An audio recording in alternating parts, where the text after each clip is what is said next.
Nag-promise ka sa akin na hindi ka malilate. Sinundo ko pa si Mary Ann. Nag-promise ka rin sa akin na hindi mo isasama yung Mary Ann yan. Okay. Kaya ako sinama si Mary Ann kasi mag-una kami. At syempre, ikaw ang gusto kong unang makaalam ng dahil ikaw ang best friend ko. Akala ko'y panghabang buhay na kapiling ka.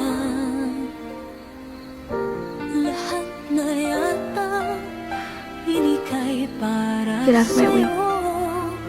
Ngunit Di ka ba masaya para sa akin? Get out of my way.